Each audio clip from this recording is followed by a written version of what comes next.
श्री गणेशाय नमः। श्री सीतारामाभ्यां नमः। श्री हनुमते नमः। श्री उमापते नमः। श्री गुरुवे नमः। सब संतन की जय जय। जय जय सीताराम। राधे श्याम।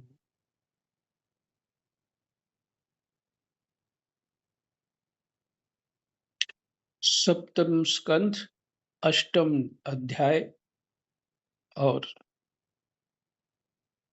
श्लोक नंबर 32 से पाठ करते हैं।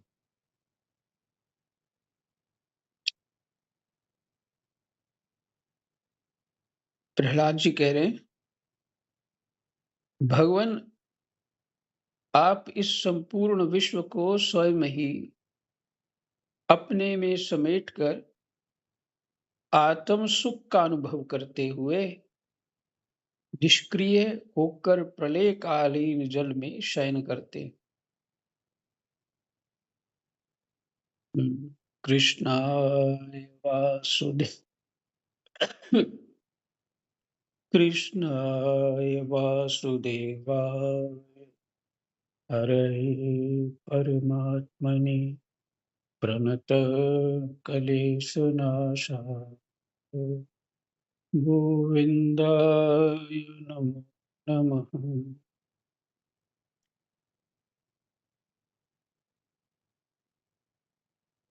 पीछे कुछ पाठ ऐसा था इसी स्तुति में जो आपको सुनने में थका देता।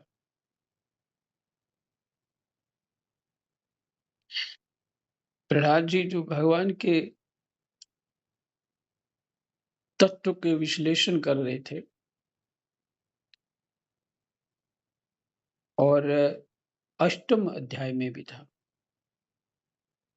थोड़ा सा विश्लेषण किया था, पूरा नहीं,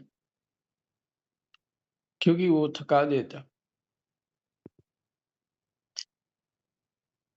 और विश्लेषण जो है एक अवस्था होती है किसी विश्लेषण के लिए, और स्वास्थ्य भी ठीक होना चाहिए, मनोवृत्ति कैसी है, ये सब बातें होती। इसलिए थोड़ा ही किया,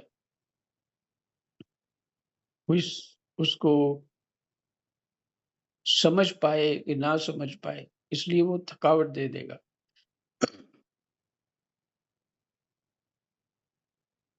इस कारण से वो थोड़ा हल्का ही रखा। तो यहाँ पे जहाँ सबको एक समान रूप से बात सरलता से समझ आ सकती है, उसी का विशेष वर्णन अब विचार किया करना चाहिए।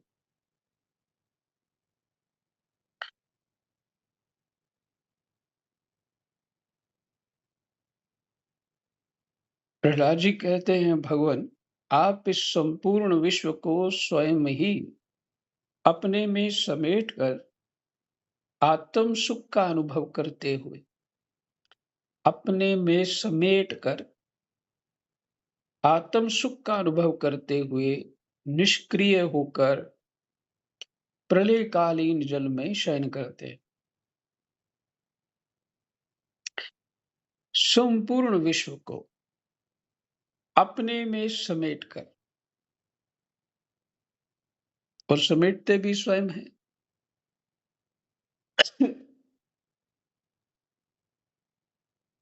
आत्म सुख का अनुभव करते हुए निष्क्रिय होकर, मैंने कुछ नहीं करते, प्रलयकालीन जल में शयन करते।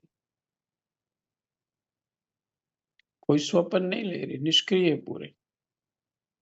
मैंने कौन सी निद्रा होती है? बड़ी गहरी निद्रा, सुषुप्ति। ऐसी योग निद्रा में जल में शयन करते। उस समय अपने स्वयं सिद्ध योग के द्वारा बाह्य दृष्टि को बंद कर आप अपने स्वरूप के प्रकाश में निद्रा को विलीन कर देते हैं। देखिए, मैंने कहा निद्रा, फिर कहा योग निद्रा।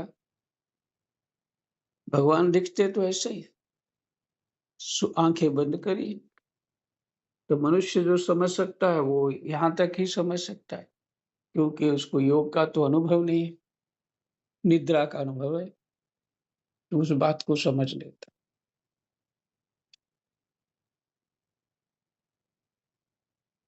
तो इस श्लोक जो उसका अर्थ आ रहा है उसके लिए ये बात बोली।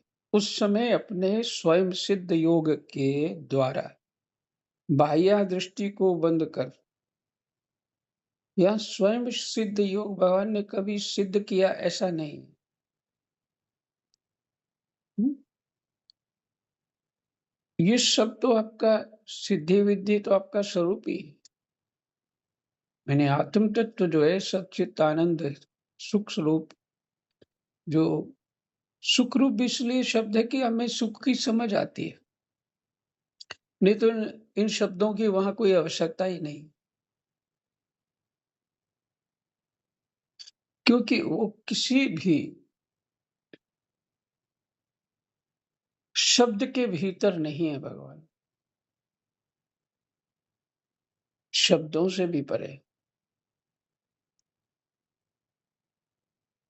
उस समय अपने स्वयं सिद्ध योग के द्वारा बाह्य दृष्टि को बंद कर आप अपने स्वरूप के प्रकाश में निद्रा को विलीन कर लेते हैं।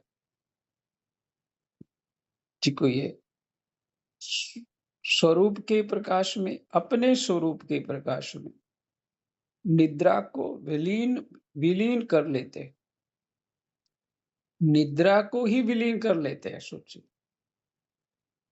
निद्रा में हम होंगे तो निद्रा में विलीन हो जाएंगे, और भगवान है निद्रा को ही विलीन कर देते हैं। जैसे सिद्ध हो गया कि वो सोते नहीं है हमारी तरह,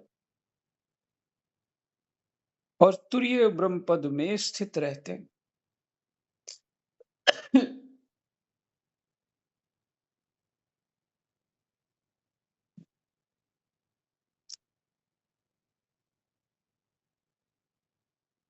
उस समय आप ना तो तमोगुण से ही युक्त होते हैं और ना तो विषयों को ही स्वीकार करते हैं। हम जो है, वो जीव जो है, इसलिए कंपैरिजन जो कह रहा हूं जीव और ब्रह्म का, इसलिए समझ आ जाए। हम तो तमोगुण में होकर के निद्रा को, सुषुप्ति को प्राप्त होते हैं, ऐसे नींद नहीं आती।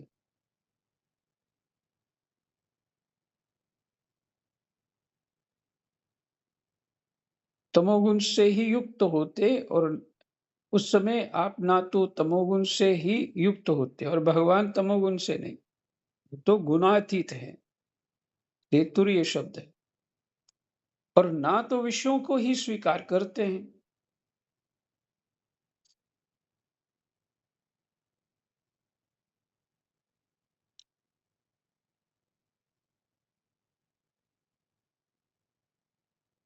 आप अपनी काल शक्ति से प्रकृति के गुणों को प्रेरित करते हैं।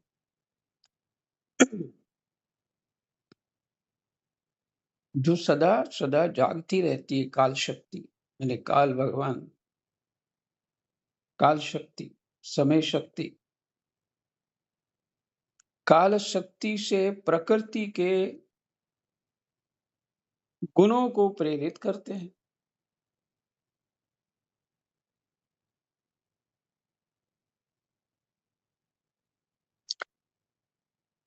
समय से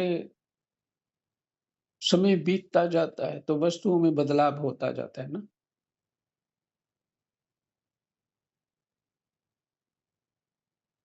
और अब देखिए पृथ्वी पे या ब्रह्मांड के भीतर तो समय के बदलाव से होगा, पर समय पूरे ब्रह्मांड में अलग अलग डायमेंशन में काम करता है। कहीं स्वर्ग में देखे, वहाँ हमारे 4 दिन नहीं, देवताओं के 4 दिन, हमारे 4 साल, हमारे 4 साल। और जो शरीर छोड़ के जा चुके हैं 4 साल पहले, उनकी स्मृति में कितना अंतर आ जाता है।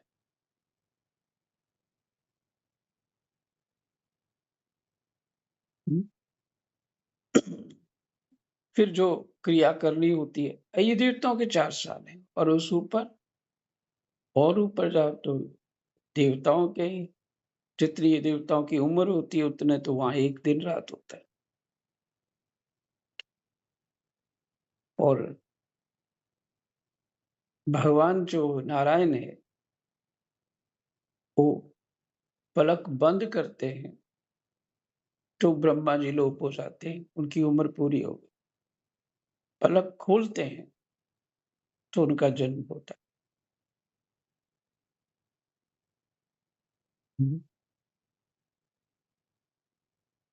तो इस ब्रह्मांड में अलग-अलग डायमेंशन से जो है, अलग-अलग स्तर से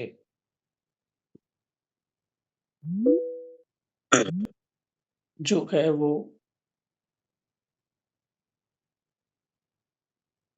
समय जो काल समय जो है कार्य शक्ति जो कार्य करती है। आप सुन पा रहे हैं? जी जी महाराज जी। महाराज जी। जी महाराज अच्छी तरह से जी, सुन महाराज जी। इधर कुछ कॉल वगैरह आई थी तो मेरे से बंद तो नहीं हो गया। तो अब मृत्यु लोक में जो हम मनुष्य शरीर में किस तरह समय चल रहा है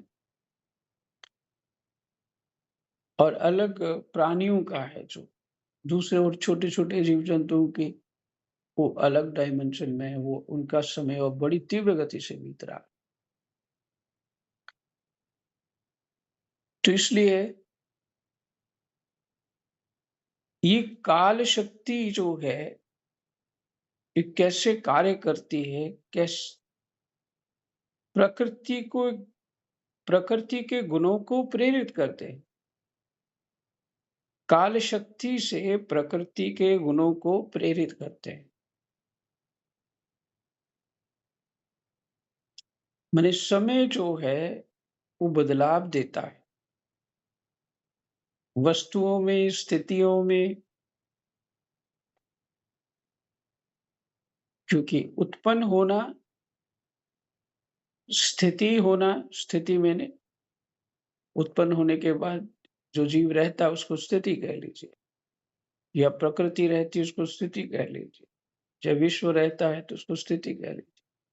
और फिर उत्पन्न होना, स्थिति होना और उसका विनाश होना, ये क्रम तो अवश्य होता रहता। और ये काल की शक्ति से होता रहता।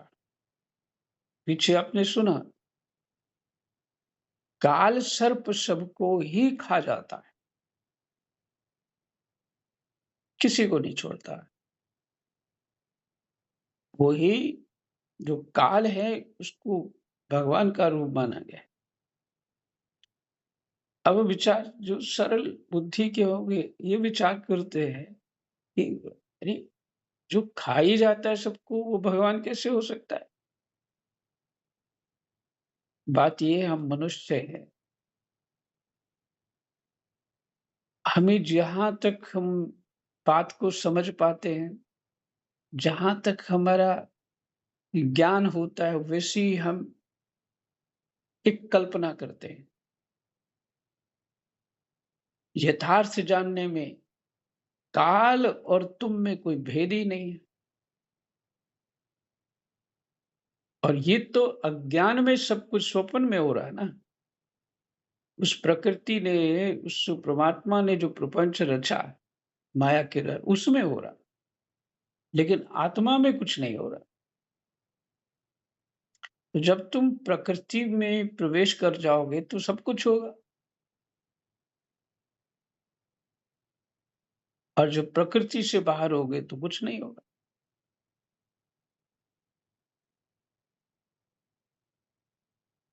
और फिर भी देखिए इन बातों को समझते हुए भी भरत जी कहते हैं, अर्थ न धर्म न काम रुचि, गति न चहो निर्वाण, जन्म जन्म रति राम पद, ये वरदान न आन।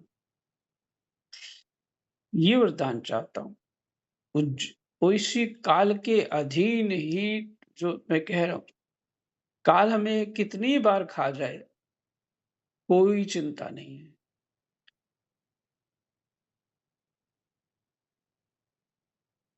तो इस प्रकृति में परमात्मा, इस माया जो भगवान ने अपनी इच्छा से इस जगत में जो अपनी लीला शरीर धारण करके लीला करी, उस परमात्मा की मैं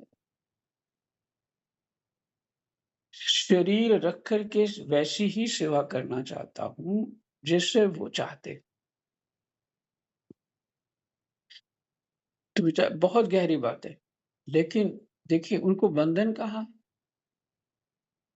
ऐसे जीव को जहां बुद्धि पहुंच चुकी है उनको बंधन किस बात का? बंधन तो उनको है यो अज्ञता से, अपनी अज्ञता में, अज्ञान से इस शरीर को ही सब कुछ मान बैठे हैं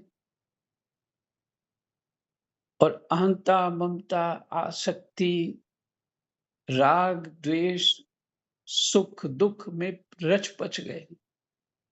मेरे को दुख आ गया तो उसी में अपने प्राण छोड़ देता है दुखी होकर के, और सुख आ गया तो होमोग्लोबिन बढ़ जाता है उसका, अपने ही थॉट से उसका होमोग्लोबिन बढ़ जाता। तो सब कुछ हम अपने ही थॉट से कर रहे हैं, गिरा भी अपने आप को रहे हैं और ठीक भी कर रहे हैं। इसलिए कहते हैं बुद्धि ही माया है। तो अज्ञता वाला जीव इसमें, इस प्रपंच में जो पीछे आपने सुना, इस अंधेरे कुएं से गिरने से मुझे बचा लिया। प्रहलाद जी कहते हैं अंधेरे कुआं क्या है हमारा?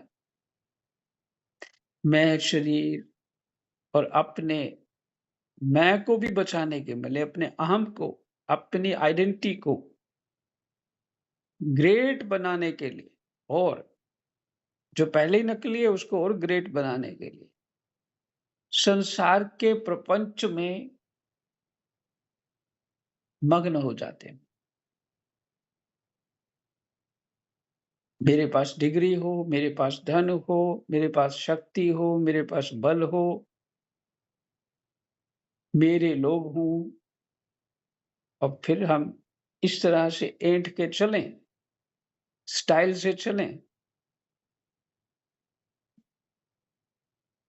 तो कोई हमारी कहानियां दूसरों को सुनाए कि अरे वो व्यक्ति तो बहुत ऐसे थे, ऐसे थे, ऐसे थे। इसी पर यह है अंधेरा कुआं।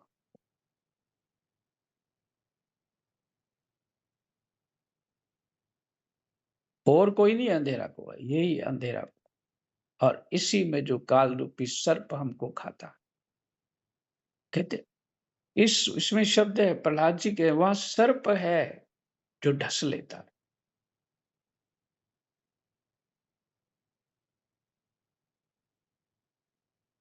गोस्वामी जी उसको ये बोलते हैं,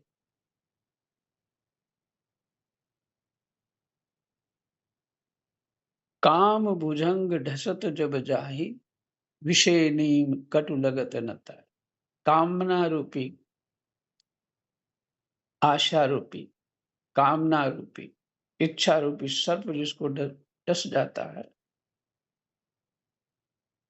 उसको ये कड़वी जो विषय रूपी नीम है वो कड़वी नहीं लगती। अच्छी लगती है। तो उनके लिए तो ये अंधकूप है, नहीं है। वो जीने-मरने को ही सच मान करके चले जा रहे हैं और पड़े रहो, कर्मों पे कर्म करते जाओ। कोई उस माया रूपी प्रकृति कोई दिक्कत नहीं, वो तो यही करना चाहती।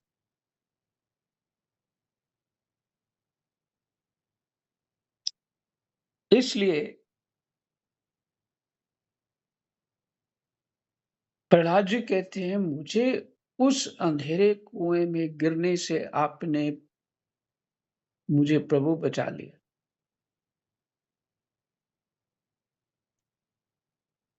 क्योंकि पहला कदम है विवाह। विवाह किया तो वो महात्मा बता रहे थे, वो एक बहुत बहुत पुरानी बात है। उस समय खड़ा था एक इस्कॉन में 2 लोगों की शादी हो रही थी, लड़के और लड़की की। तो गुरुजी उनको स्पष्ट कह रहे हैं कि विवाह एक जो है ना कीचड़ में पैर है। विवाह होते समय कह रहे हैं उसको। विवाह एक कीचड़ में पैर है और जब संतान हो जाएगी तो दोनों पैर कीचड़ में। अब देखिए अहंता ममता चालू। उन बच्चों की मासूमियता, आपके ऊपर उनकी निर्भरता आपको कैसा जकड़ लेती है। उस दलदल से बाहर आ ही नहीं सकते। और जिनको अपने दिन-रात उनका ही ध्यान करना है और कोई ध्यान हो ही नहीं सकता। और ध्यान करते भी हैं परमात्मा को प्रणाम करते हुए ते वो सुखी रहें बस। तब आप इतने दयावान हो जाते हैं। तो इससे कैसे बाहर निकल सकते हैं? यही है अहंता, ममता। यही है अंधकूप महाभयानक। अब प्रश्न उठा देगा कोई, तो फिर क्या करना चाहिए? तो पाठ तो यही सुना रहा हूँ कि पाठ क्या करना चाहिए? समझो वहाँ। क्योंकि जितनी बुद्धि होगी उतना ही समझ पाएँगे। मैं स्पष्ट भी बोल दूँगा तो 10 तर्क मार दोगे आगे। अपने कल्याण की जिसको इच्छा होगी वो चिंतन करेगा। तो भगवान कहते हैं प्रहलाद जी कहते हैं प्रभु मुझे बचा लिया। अब जो समर्थ हैं बाद में प्रहलाद जी को वरदान देके ही उनका विवाह करा देते हैं और राज्य भी देते हैं। जैसे भगवान शंकर विवाह नहीं करना चाहते, सती जब चली गई तो उनकी स्मृति में भगवान रहते हैं, शंकर। तो वो कोई विवाह नहीं करना चाहते। लेकिन वही सती जब माँ पार्वती रूप में भजन साधन कर रहे हैं, तो भगवान ही आकर के बोलते हैं, प्रभु आप विवाह कर लीजिए। तो भगवान शंकर कहते हैं वो आज्ञा। क्योंकि समर्थ जो है, समर्थ उस प्रपंच में नहीं रहते। समर्थ को नहीं दोष गोसाई, वो समर्थ है। तो ग्रस्त जीवन राम जी ने भी दिखाया, कृष्ण ने भी दिखाया, पर ग्रस्त जीवन में वो नहीं फंसे।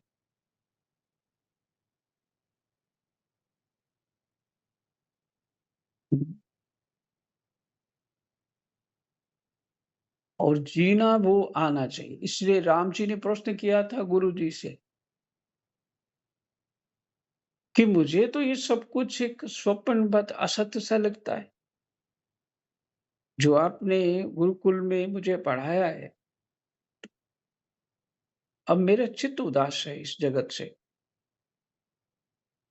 तो तब उन्होंने कहा कि हाँ, राम तुम्हें तत्व प्राप्ति है, तत्व ज्ञान हो गया है। अब जो है तत्व ज्ञान की प्रैक्टिस ही होगी इस संसार में रह के, उसकी प्रैक्टिस दृढ़ता के लिए। बताइए वो किस स्तर का ज्ञान होगा? और उसके मुख्य-मुख्य प्रसंग हैं। उनको राम को किसी से ममता नहीं होती है। किसी से अपनी कोई अहंता नहीं है और कोई ममता नहीं। पिताजी कहते हैं कि बन जाओ, ठीक है।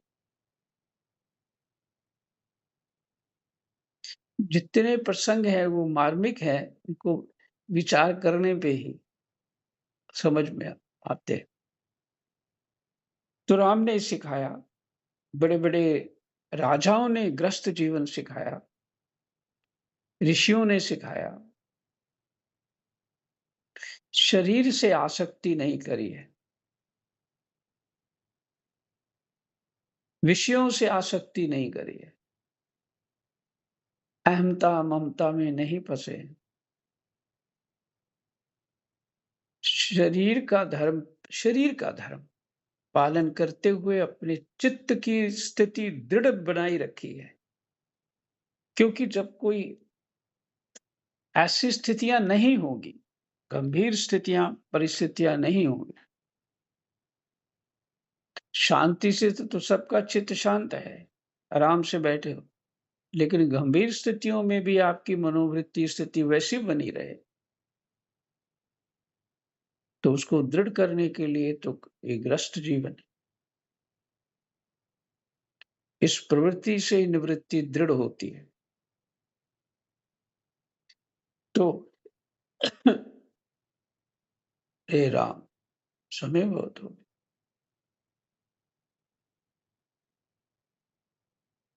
तो आप अपनी काल शक्ति से प्रकृति के गुणों को प्रेरित करते हैं। इसलिए यह ब्रह्मांड आपका ही शरीर है।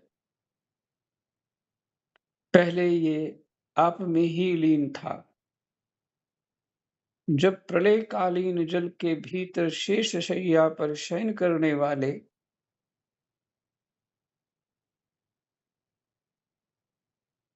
आपने योग निद्रा की समाधि त्याग दी, तब वट के बीच से विशाल वृक्ष के समान आपकी नाभि से ब्रह्मांड कमल उत्पन्न हुआ। उस पर सूक्ष्मदर्शी ब्रह्मा जी प्रकट हुए। तब उन्हें कमल के सिवा और कुछ भी दिखाई ना पड़ा।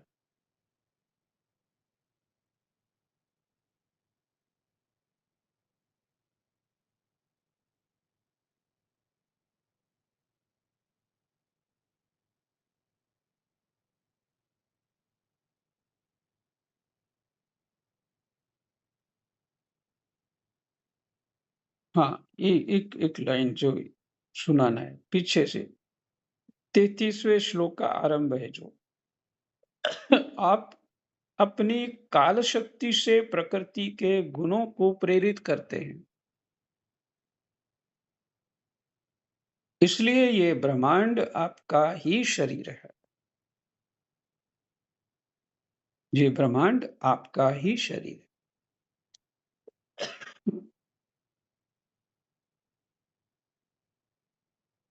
ये सब कुछ आपका ही शरीर है, ये माने। ब्रह्मांड के भीतर जो जीव मच्छरों की तरह हम लोग हैं, वो भी तो उनका ही शरीर है। पहले ये आप में ही लीन था, मैंने आप में ही समेट लिया था। जब प्रलयकालीन जल के भीतर शेषशैया पर शयन करने वाले आपने योग निद्रा की समाधि त्याग दी। योग निद्रा में आप में ही था। जब समाधि त्याग दी तब वट के बीच से विशाल वृक्ष के समान, जो छोटा सा वट का वृक्ष का वो बीज होता है, तो उससे उतना बड़ा विशाल वृक्ष उत्पन्न हो जाता है। ये भाव है। आपकी नाभि से ब्रह्मांड कमल उत्पन्न हुआ, उस पर सूक्ष्मदर्शी ब्रह्मा जी प्रकट हुए। जब उन्हें कमल के सिवा और कुछ भी दिखाई ना पड़ा, तब अपने में बीज रूप से व्याप्त आपको वे ना जान सके। तब अपने में बीज रूप से व्याप्त आपको वे ना जान सके और आपको अपने से बाहर समझकर जल के भीतर घुसकर 100 वर्ष तक ढूंढते रहे। 100 वर्ष तक ढूंढते रहे, परंतु वहां उन्हें कुछ नहीं मिला। यह ठीक ही है, क्योंकि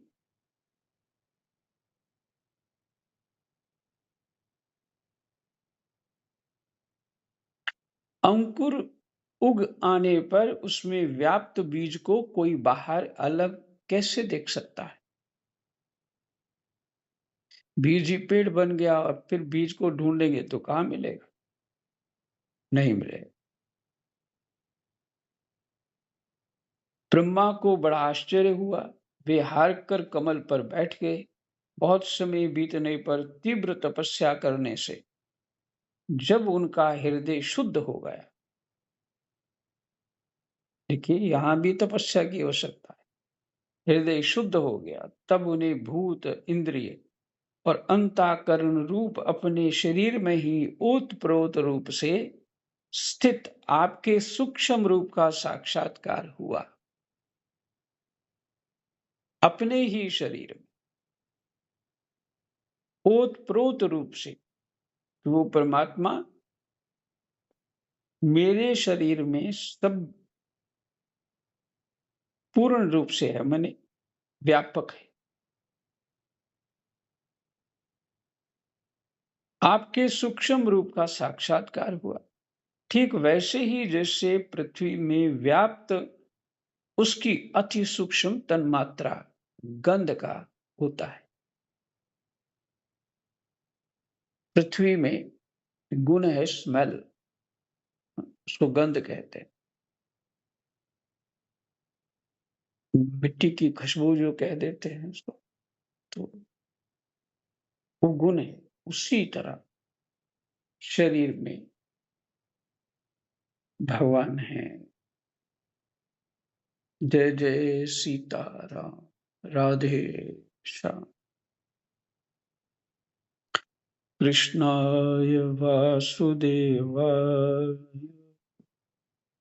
हरये परमात्मने प्रणतक्लेशनाशाय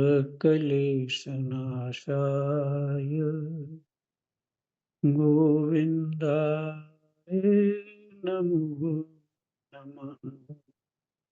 जय जय श्री राधे।